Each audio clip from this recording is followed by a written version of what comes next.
ஜபத்தோடு ஏற்கனவே நான் அறிவித்த வண்ணமாக இந்த நாளிலே நம்முடைய கில்கால் சபையில வந்திருக்கிற ஒருவரோ அருமையான ரோசி அக்காவை குறித்து உங்களுடைய வாழ்க்கையிலே நீங்கள் பலன் அடைந்ததும் அந்த சில காரியங்களும் கூட பகிர்ந்து கொள்ளலாம். ஒவ்வொருவருக்கும் 2 நிமிடம் அதிகமாக இருக்கிறது. நாம் ஆராதனைக்கு செல்வதற்கு முன்பதாக நம்முடைய கரங்களில் இருக்கிற வேதாகமத்தை எபிரேயர் புத்தகம் 13ஆம் அதிகாரத்தில்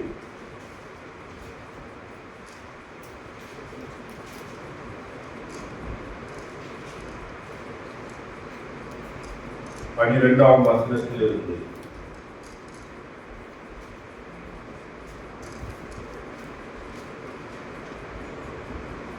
17ஆம் வசனம் வரை நாம் மாறி மாறி வாசிப்போம்.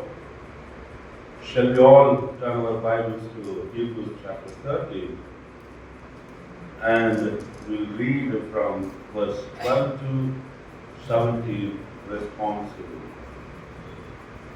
12 17 வரை நாம் மாறி மாறி வாசிப்போம். அந்தபடியே இயேசுவோ தம்முடைய சொந்த ரத்தத்தினாலே ஜனத்தை பரிசுத்தம் செய்யும்படியாக நகர வாசலுக்கு புறம்பே பாடுபட்டார். ஆகையால் நாம் அவருடைய நீதியை பாடுகளுக்கு புறம்பே அவருக்கு புறப்பட்டு போக கடவோம். நிலையான நகரம் நமக்கு இங்கு இல்லை, வரப்போகிறதையே நாடி தேடுகிறோம். ஆகையால் அவருடைய நாமத்தை குறிக்கும் முதல்களின் கனியாக ஸ்தோத்திர பலியை அவர் மூலமாக எப்பொழுதும் தேவனுக்கு செலுத்த கடவோம். அன்றியோ நன்மை செய்யவோ தானம் தர்மம் பண்ணவோ மறவாதீர்கள். இப்படிப்பட்ட பலிகளின் மேல் தேவன் பிரியமாயிருக்கிறார். உங்களை நடத்துகிறவர்கள் உங்கள் ஆத்மாக்களுக்காக உத்தரவாதம் பண்ணுகிறவர்களாய் விழுந்திருக்கிறவர்களானபடியால் அவர்கள் துக்கத்தோடு அல்ல சந்தோஷத்தோடு அதை செய்யும்படி அவருக்கு கீழ்ப்படிந்து அடங்குங்கள். அவர் துக்கத்தோடு அப்படி செய்தால் அது உங்களுக்கு பிரயோஜனமாய் இருக்க மாட்டாதே. ஒத்தாசைக்காக கண்களை மூடி அதை பார்த்து நாம் செபிப்போமா? Shall we look to the Lord for His help? Bow heads, we will pray. எங்களை அதிகமாய் நேசித்து வழிநடத்தி வருகிற அன்புள்ள ஜீவனுள்ள நலத்தாவுடனே இந்த அருமையான 2025ஆம் ஆண்டிலே இந்த 10ஆம் மாதமாக அக்டோபர் மாதம் இந்த 19ஆம் நாள் கர்த்தருடைய நாளிலே என்னுடைய விதையெல்லாம் புரட்டி போட்ட இந்த திருநாளிலே ஆண்டவரே உடைய பிள்ளைகளாகிய நாம் உங்களை ஆராதிக்கும்படியாக வந்திருக்கிறோம். அதோடு கூட இந்த நாளை ஆண்டவரே கடந்த ராஜா 2019 எங்களுடைய அருமையான ஆண்டவரே அருமையான ரோசி அக்காவை ஆண்டவரே அந்த வருடத்தில் இதே நாளிலே உடைய மகிமைக்குள் அழைத்துக் கொண்டீர்கள். இதை விட்டு சென்று 6 வருடங்கள் ஆகும். இந்த நாளிலும் கூட இந்த ஆராதனை நாளிலே இந்த நாளிலே அவர்களையும் கூட நினைவு கொள்ளும்படியாக இந்த மாதத்திலிருந்து அதாவது இந்த எபிரேயர் 13ஆம் அதிகாரத்தில் இந்த 12 17 வரை என்னோடு உங்களோடும் கூட நீங்கள் பேசுகிறார். நாங்கள் இங்கிருந்து வெறுமையாய் செல்லாது எந்தெந்த நிலைமையோடு வந்திருக்கிறோமோ எதிர்பார்ப்புகளோடு வந்திருக்கிறோமோ எல்லாவற்றையும் நீர் அறிந்திருக்கிறார். எங்கள் உள்ளங்களை வளர்ந்திருக்கிறீர்களே, எங்கள் இருதயத்தை கவனித்து பார்க்கிறவரே, அதனால எல்லாவற்றையும் நீர் அறிவு. அதனால ஒவ்வொருவருக்கும் ஏற்றதான பதிலை தந்து இந்த இடத்திலிருந்து நாங்கள் புதிய சிருஷ்டிகளாக புதிய உடைய பிள்ளைகளாக சொன்ன ஒரு விஷயம் வந்திருக்கிற ஒவ்வொருவருக்காகவும் இன்னும் வழியில வந்து கொண்டிருக்கிறவர்களும் கூட துரிதமாக எங்கள் மத்தியில் கொண்டு வந்து சேர்க்க தடைகள் எல்லாம் எடுத்து அக்காவை நேசித்த அக்காவர்கள் மத்தியில செய்த ஊழியங்களை நினைவு சில இந்த நாளில் நம்மோடு கூட கலந்து கொள்கிறார்கள். அவர்களையும் கூட எங்கள் மத்தியில துரிதமாய் நீங்கள் கொண்டு வாங்க. கார்கள் விசேஷமாக இந்த நாளிலே நினைவு கொள்கிறோம். அவருடைய வேலைகள் நிமித்தம் அவர்கள் முயற்சி செய்து வர முடியாத ஒரு சூழ்நிலை. என் தேவன் தாமே இவைகள் எங்கு இருந்தாலும் தாய் தேற்றுவது போல நான் உங்களை தேற்றுவேன், நீங்கள் எருசலேமிலே தேற்றப்படுவீர்கள் என்று சொன்னவனை பார்க்க இருவரையும் நீங்கள் தேற்றுவீர்களா? வந்திருக்கிற ஒவ்வொருவரும் வல்ல கருத்து அடியானையும் அவர்கள் மாற்றி என்னை உருவாக்கி உடைய பாத்திரமாக இதோ அண்ணன் இருந்த இடத்துல யாரையும் கூட ஒரு பங்காக நீ வைத்திருக்கிறபடி நான் உனக்கு நன்றி செய்து இதற்கு நான் பார்க்கிற நல்ல ராஜா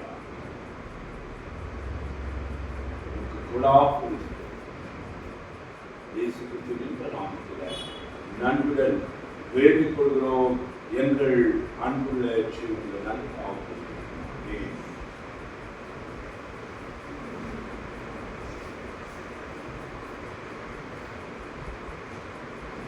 எனக்கு அன்பானவர்களே, நாம் வாசித்த இந்த எபிரேயர் 13ஆம் அதிகாரத்தில் அநேக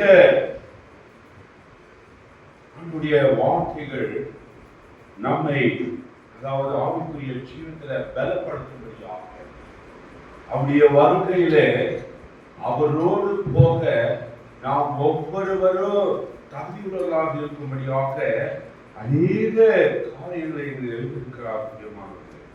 நாம் 1ஆம் வசனத்திலிருந்து வாசிப்போமானால் அநேக காரியங்கள் இருக்கிறது. இவை ஒவ்வொன்றையும் நாம் செய்வோமானால் நிச்சயமாக அருமையான அலெக்சரையோ அக்காவையோ நாளிலே அந்த பருவத்துல அந்த உன்னதமான தேவசாமத்துல அவர்களை முகத்து முகமாக நாம் காணணும். அதனால பிரியமானவர்களே, இங்கே நாம் வாசிக்கிறோம் என்னவென்று 8ஆம் வசனத்துல இயேசு கிறிஸ்து நேற்றும் இன்றும் என்றும் மாறாதவராய் இருக்கிறார். Jesus is the same yesterday, today and forever. He will never ever change. நாம் மாறி விடுகிறோம். சூழ்நிலைகள் நம்மை மாற்றி விடுகிறது. ஆனால் என்றும் மாறாதவர். இன்றும் நம் மத்தியிலே அவர் வசிக்கிறார். நம் மத்தியில் அவர் இருக்கிறார். அதனால இந்த நாளிலே அவர் நேற்றும் இன்றும் என்றும் மாறாத ஜீவனுள்ள தேவனை நாம் ஆராதிக்கும்படியாக நாம் வந்திருக்கிறோம். அதனால கீழே ரொம்ப அருமையாக எழுதப்பட்டிருக்கு. என்றால் சொல்லும்போது வாசம்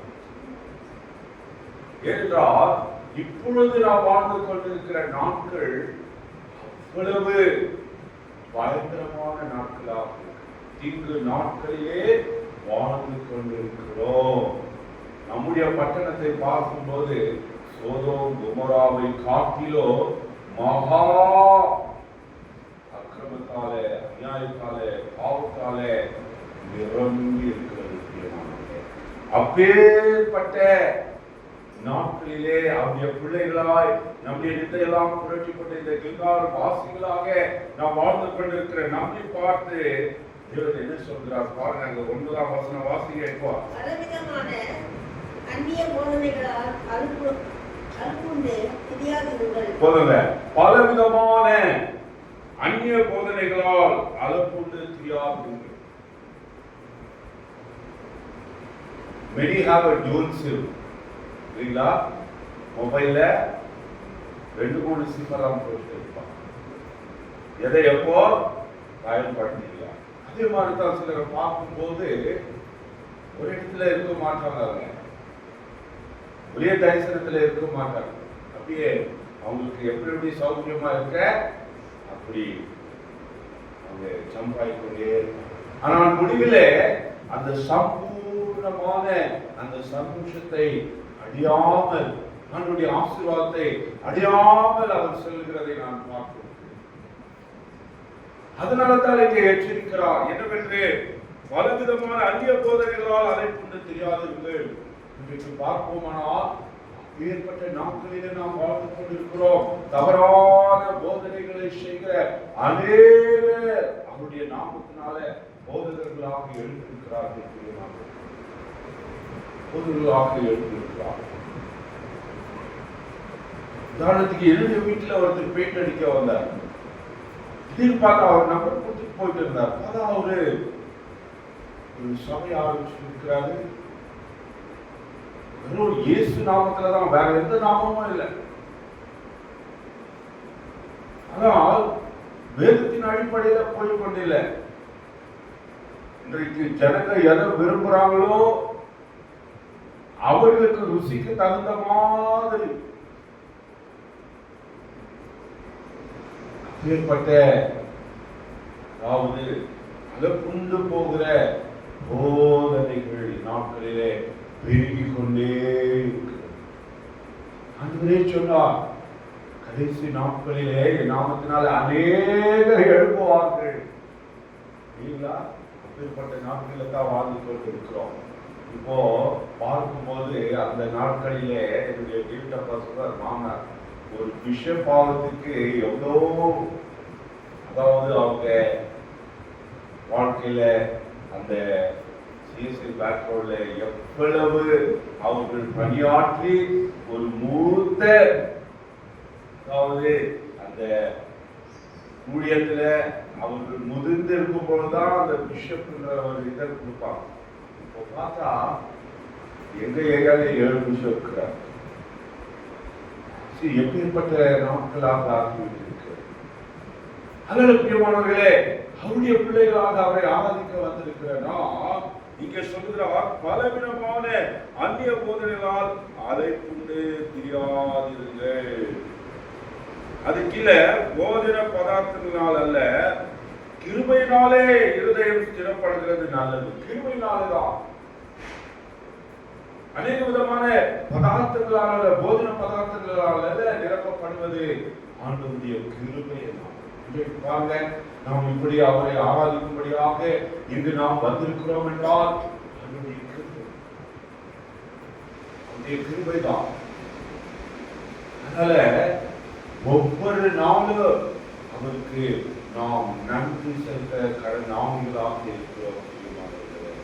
அதாவது அது கீழே என்ன எழுதுகிறார்னா, போஜன பதார்த்தங்களில் முயற்சி செய்கிறவர்கள் பலன் அடையவில்லையே. How true it is. Are they being benefited? Not at all. Kindly see their lifestyle, kindly see their, எப்படி அவருடைய, அதாவது விசுவாச ஜீவியத்தை நாம் நோக்கி பார்ப்போம். How their standard of spiritual life. It is nowhere. அன்பானவர்களே, அதனால இந்த எச்சரிக்கை அவருடைய பிள்ளைகளாகிய நமக்கு இந்த காலை வேளையில அவரை ஆராதிக்க வந்திருக்கிற பிள்ளைகளாகிய நமக்கு என்று மாறாத ஜீவனுள்ள தேவனாகிய இயேசு கிறிஸ்துவானவர் பிள்ளைகளாகிய இந்த எங்கால் சபையார் இதெல்லாம் எடுத்து போட்டவர் நம்மை பார்த்து இந்த காலை வேளையில இப்பேற்பட்ட ஒரு எச்சரிக்கை சத்தத்தை கொடுக்கிறார். என்னவென்று, போஜன பதார்த்தங்களில் முயற்சி செய்கிறவர்கள் பலன் அடையவில்லையே. பாருங்க, நீங்க பார்த்தீங்கன்னா மீடியால, வாட்ஸ்அப்லாம் how to keep yourself fit. ரிச்சர்ஸ் பார்க்கல ஜாகிங் பண்ண போற, இந்த பக்கம் ஸ்டாண்ட்ஸ் இருக்கிற, இந்த பக்கம் இதை சாப்பிட்டா உடம்புக்கு இது நல்லா இருக்கும், அதை சாப்பிட்டா இது போயிடும், அதை இந்த வேர் குடிச்சா இது போயிடும். பலவிதமான ஒருத்தர் ஒரு இது ஆரம்பிச்சு கொடுக்கிறாங்க. மில்லட்ஸ்ல பலவிதமான variety.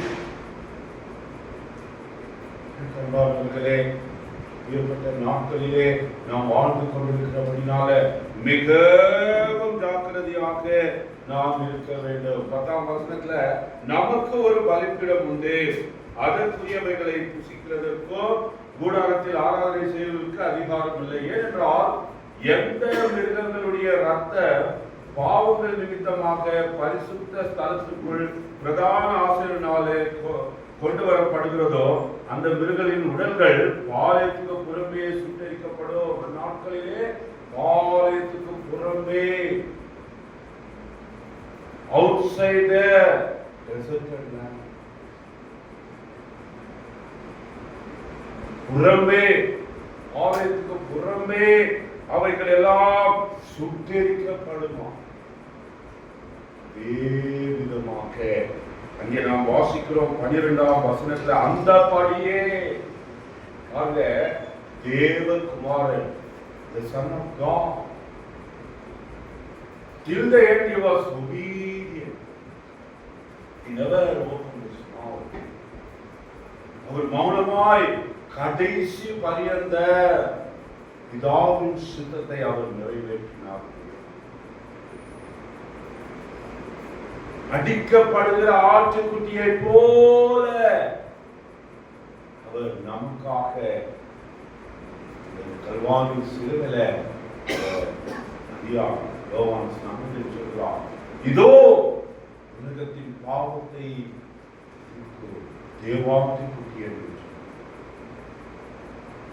Behold, he is the Lamb of God who will take away all our sins. நம்முடைய பாவங்களை எல்லாம் அவருடைய விலையேறப்பட்ட ரத்தத்தால் கழுவி நம்மை சுத்திகரித்தார். கடைசி சொட்டு ரத்தம் கூட நமக்காக சிந்தினார். அவன் குத்தி பார்க்கிறான் விழாவில்.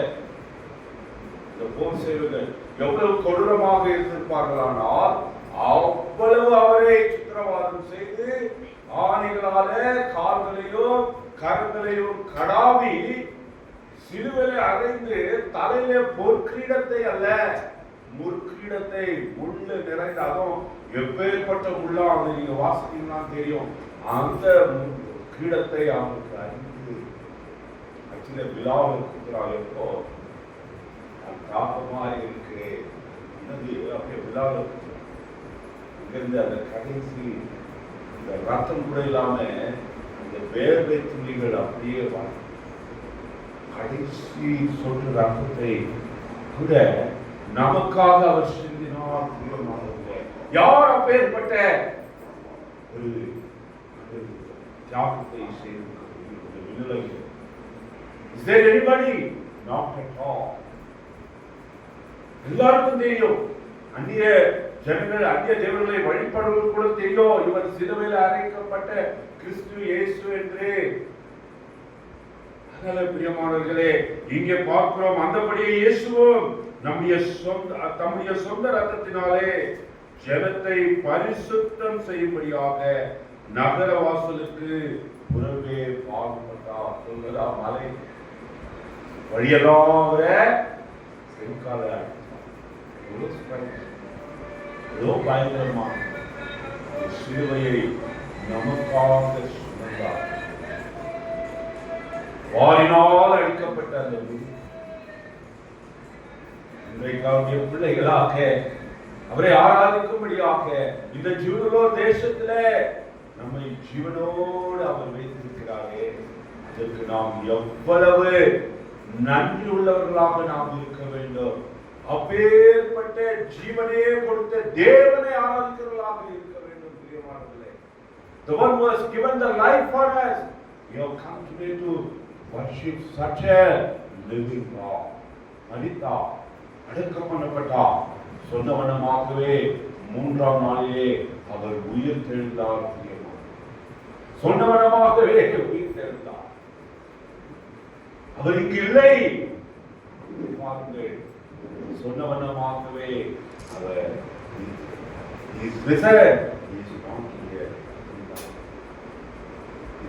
வலது பாசத்துல இன்றைக்கும் கூட அவர் வீட்டிலிருந்து நாம் ஒவ்வொருவருக்காக அறிந்து பேசிக் கொண்டு வருகிறார். He is interceding for us. No doubt at all. That's why we have been spared. We are not scared. அதனால்தான் இந்த பூமியில நாம் ஒவ்வொருவரும் தப்பித்துக் கொண்டு வருகிறோம். அவருடைய கிருபையால், அவருடைய இரக்கத்தால். எவ்வளவு இஸ்ரவேல் ஜனங்கள் அவர்களெல்லாம் அந்த நாட்களிலே பார்க்கும்போது காட்டு மிராண்டி ஜனங்களாக இருந்தார், வணங்கா கழுத்துள்ளவர்களாக. நீங்க ஒரு சங்கீதத்துல அது பார்க்கும்போது, ஒரு நாள் அந்த சங்கீதத்தை நான் வாசிக்கும் போது பார்த்தேன். அந்த எவ்வளவு தெளிவாக அவர்கள் செய்த ஒவ்வொரு காரியத்தையும் அங்கே அழகாக வர்ணித்திருக்காங்க. நீங்க போனீங்கன்னா வீட்டுல kindly read Psalms 78. சங்கீதம் 78 நீங்க வீட்டுல போய் எப்ப வாசித்து பாருங்க. எவ்வளவாய் அவர்கள் மீது அன்பு செலுத்தி அவர்களுக்காக வாக்குத்தத்தம் பண்ணப்பட்ட பாலும் தேர்வு ஓடுகிற அந்த கானான் தேசத்தை கொடுக்கும்படியாக அடிமைத்தன வீடாகிய எகிப்திலிருந்து அவர்களை புறப்பட பண்ணின தேவன். வாசித்தீர்களான அந்த 78ஆம் சங்கீதத்துல எவ்வளவு காரியங்கள் அங்கு இருக்கிறது, எவ்வளவு பயங்கரமான வார்த்தைகள் அங்கு எழுதப்பட்டு இருக்கிறது. தேவனை எவ்வளவாய் துக்கப்படுத்தி இருக்கிறார்கள் என்பதை நாம் அதுல ஒவ்வொன்றையும் வாசிக்கும் போது நாம் அதில் பார்க்கலாம் பிரியமானவர்களே. அதனாலே அதாவது பாவத்துக்கு புறம்பே நாம் வாசித்த வண்ணமாக நமக்காக நம்மை பரிசுத்தமாக்கும்படியாக கர்த்தராகிய இயேசு கிறிஸ்துவானவர் அங்கே நமக்காக அந்த பார்க்கும் பொழுது அவர் நகர வாசலுக்கு புறம்பே பாடுபட்டார்.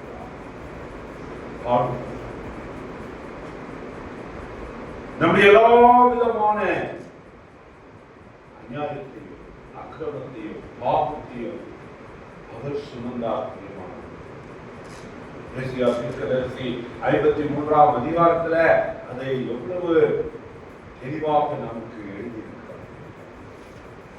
எவ்வளவு தெளிவாக பாருங்க. அந்த ஒரு வசனத்தை நாம் வாசிப்போம். ஏசாயாவின் புத்தகம் 53ஆம் அதிகாரத்துல நாம் வாசிக்கிறோம். பாருங்க 6 வாசிங்க. நம்முடைய பாவங்கள் நிமித்தம் அவர் காயப்பட்டு, நம்முடைய அக்கிரமங்களின் நிமித்தம் அவர் நொறுக்கப்பட்டார். நமக்கு சமாதானத்தை உண்டு பண்ணும் ஆக்கினை அவர் மேல் வந்தது. அவருடைய தழும்புகளால் குணமாகிறோம். 6 கூட வாசிங்கம்மா. நாம் எல்லோரும் ஆடுகளைப் போல வழி தப்பி திரிந்து அவனவன் தன் வழியிலே போனோம். கர்த்தர் நாம் எல்லோருடைய அக்கிரமத்தையும் அவர் மேல் விழப்படினார். பாத்தீங்களா? 7 கூட வாசிங்க. அவர் நெருக்கப்பட்டு ஒடுக்கப்பட்டும் இருந்தார். ஆனாலும் தம்முடைய வாயை அவர் திறக்கவே இல்லை. அடிக்கப்படும்படி கொண்டு போகப்படுகிற ஒரு ஆட்டுக்குட்டியைப் போலவும், தன்னை மயக்க திருத்துவதற்கு முன்பாக சத்தமில்லாதிருக்கிற ஆட்டைப் போலவும் அவர் தம்முடைய வாயை திறவாதிருந்தார். அந்த வாயை யாரே? தேவகுமாரன் காற்றையும் கடலையும் அமைதிப்படுத்தினவர்.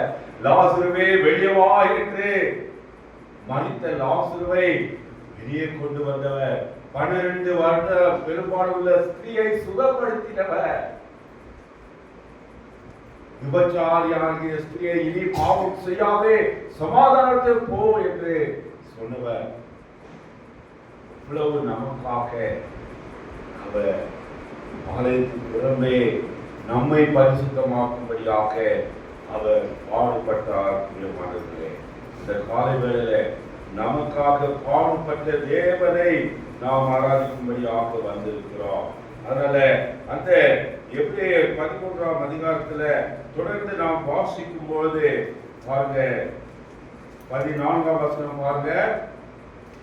நிலையான நகரம் நமக்கு இங்கே இல்லை, வரப்போகிறதையே நாடி கேட்கிறோம். அவர் பாடுபட்டது போல 13ஆம் வசனத்துல நாம் அவருடைய நிந்தையை சுமந்து பாளையத்துக்கு புறம்பே அவருக்கு புறப்பட்டு போக கடவோம். அப்படின்னா உபத்திரவம் பிள்ளைகளாக நமக்கு இருக்கிறது. இந்த விடுதலை உபத்திரம் இல்லாதவ கிறிஸ்தவனே கிடையாது. கிறிஸ்தவனே கிடையாது, எனக்கு உபத்திரவமே இல்லைன்னு சொல்றோம், போய் சொல்றோம். Is a liar. உபத்திரவப்படுவது நல்லது, அதனால நான் உங்களுடைய பிரமாணங்களை கற்றுக்கொண்டேன். எவ்வளவு அருமையாக தாவிகிறார்கள்.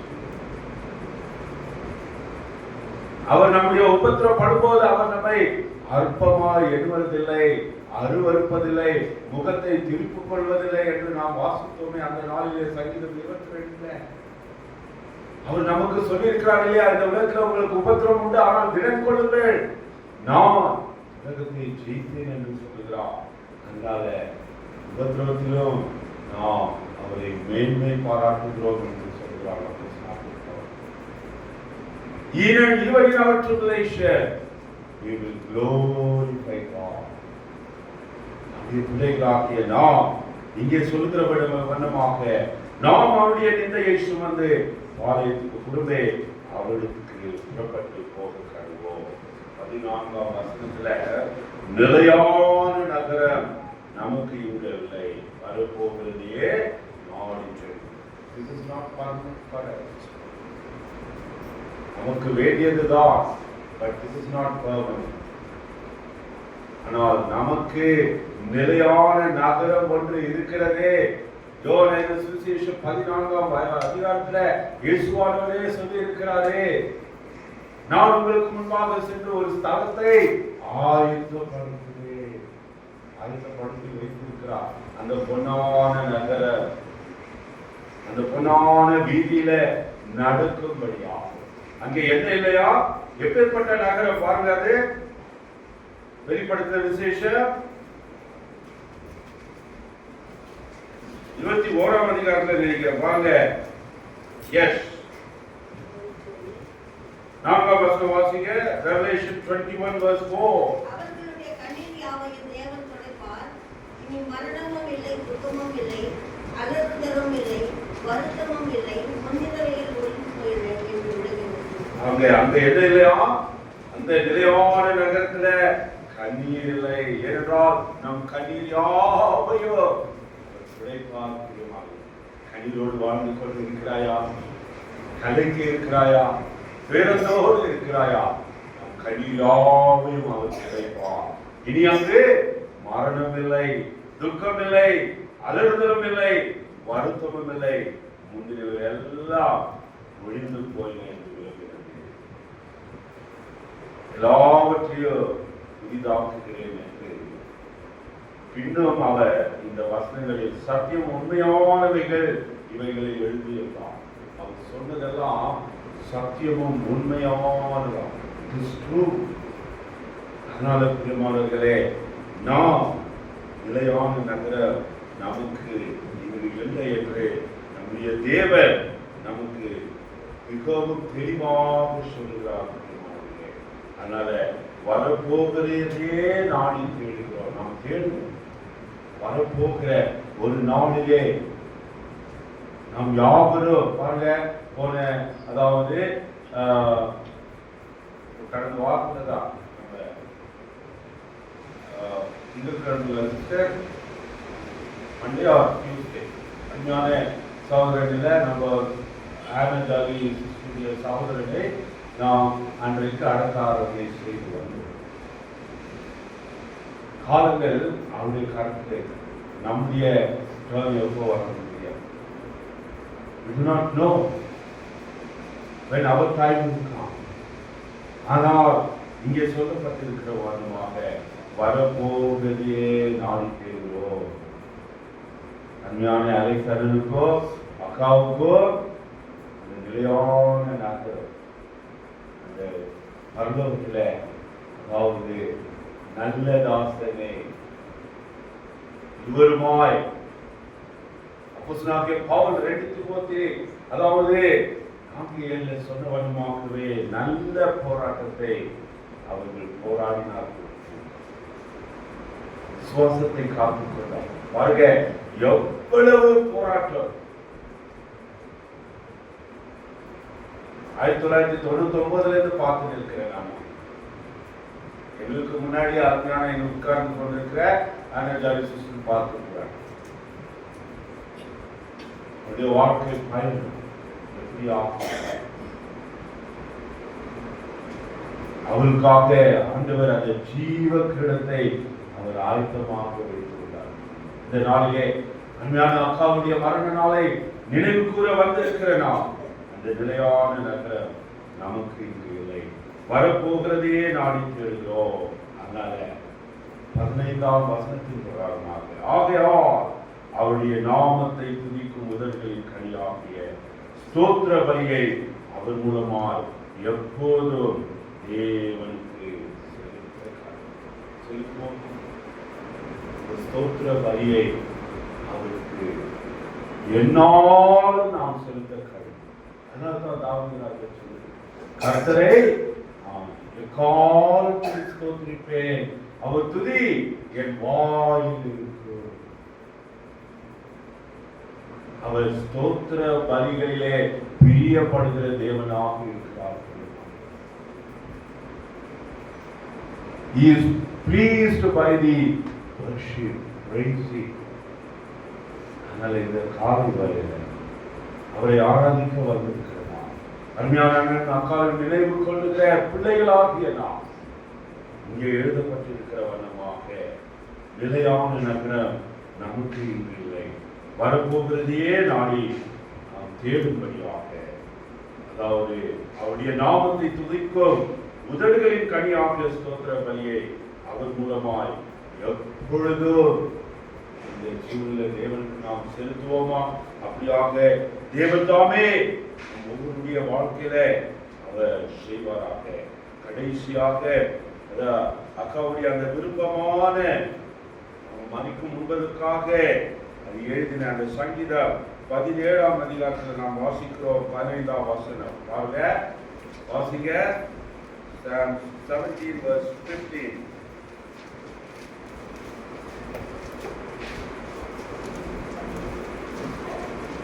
As for me, and I will know your face in the righteousness, I shall be satisfied when I awake with thy likeness.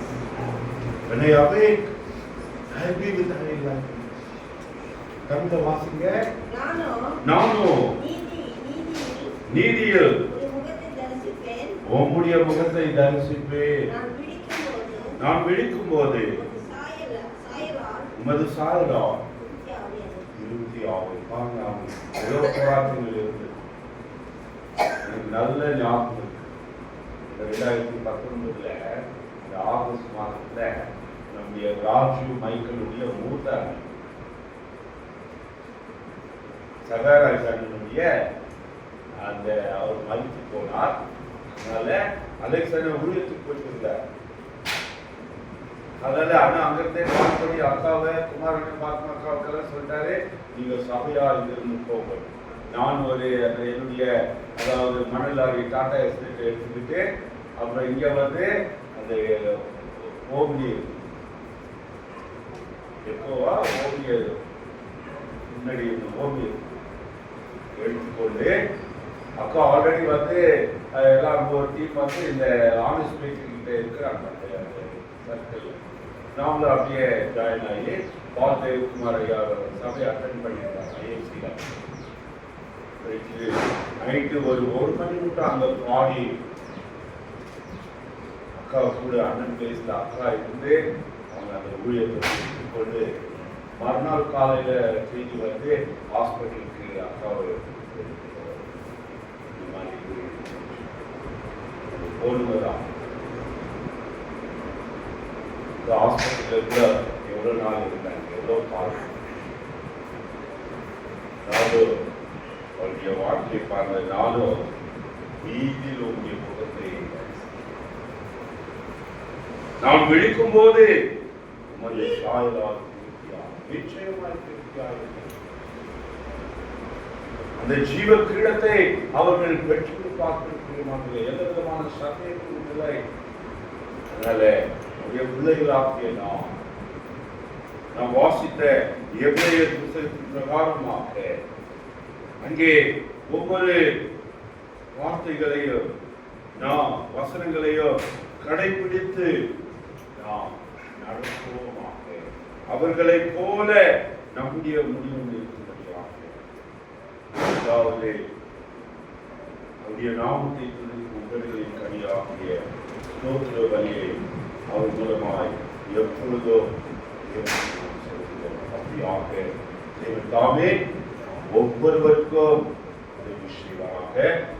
சுருக்கமாக நீங்கள் ஆராதித்த பிறகு சீக்கிரமாக நாம் மேஜில் நாம் பங்கேற்றுக் கொண்டு பிற்பாடு ஒரு சுருக்கமான ஜெபம், then followed by sharing the testimony 2 minutes.